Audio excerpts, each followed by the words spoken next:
So इथे माझी मैत्रीण आलेली आहे आणि तिला आम्ही ना डिनरसाठी इन्व्हाइट केलं होतं विथ फॅमिली. आणि ही तिची मुलगी आणि मायरा दोघे सेम स्कूलमध्ये आहेत, त्यामुळे आमची छान मैत्री झाली होती. आणि सर्वात महत्त्वाचं म्हणजे ती देखील मराठी असल्यामुळे ना, ज्यावेळेस बाहेरच्या देशात आपण असं मराठी मराठी एकत्र भेटतो ना, त्यावेळेस तो वेगळाच आनंद असतो. आणि दुसरी गोष्ट म्हणजे ना, ती आता कायमस्वरूपी भारतात जाणार आहे. आणि तिला इथे राहून म्हणजे स्वीडनमध्ये राहून 12 वर्ष झालेत. आणि अचानक त्यांनी तो घेतलेला डिसिजन आहे.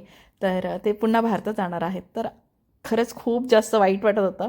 म्हणजे तिचा पण खूप मोठा सर्कल आहे. आणि कसं आहे ना, की 12 वर्ष आणि इथे राहून दुसऱ्या देशात राहून इतकी लोकं आपण छान एकत्र केलेली असतात आणि एक नातं तयार झालेलं असतं. आणि हे सगळं सोडून ना अचानक आपण पुन्हा जातो ना, तर खूप वाईट वाटतं.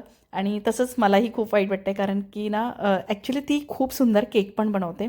आणि मस्त तिचा केक इतका सुंदर असतो ना, की इथे प्रत्येकजण म्हणजे कोणालाही कुठलीही पार्टी असेल किंवा काही सेलिब्रेशन असेल ना, तर केकची ऑर्डर फक्त आणि फक्त हिच्याकडेच असायची. पण आता आम्ही ते मिस करणार आहोत. इतका सुंदर केक आम्हाला आता नाही मिळणार आहे खायला. बट एनिवेज, आणि इथे मी छान त्यांचा पाहुणचार केला. आणि त्यांना छान व्हेज नॉनव्हेज दोन्ही जेवण बनवलं होतं मी. आणि छान झाला, आमची भेट छान झाली. पण पुन्हा जाणार आहेत. तर मग इथे थोडंसं वाईट पण वाटत होतं. तर मायराने त्यांच्यासाठी गिफ्ट पण घेतले होते, एक आठवण राहावी म्हणून. आणि इथे गुड बाय बोलणं सुरू होतं.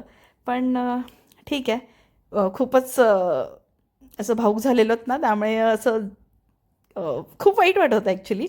पण ठीक आहे, जेव्हा आपण कधी भारतात जाऊ आणि तिच्या सिटीमध्ये जाऊ त्यावेळेस आपण नक्कीच भेटू आपण त्यांना. तर चला, असा होता आमचा हा छानसा छोटासा गोड व्लॉग.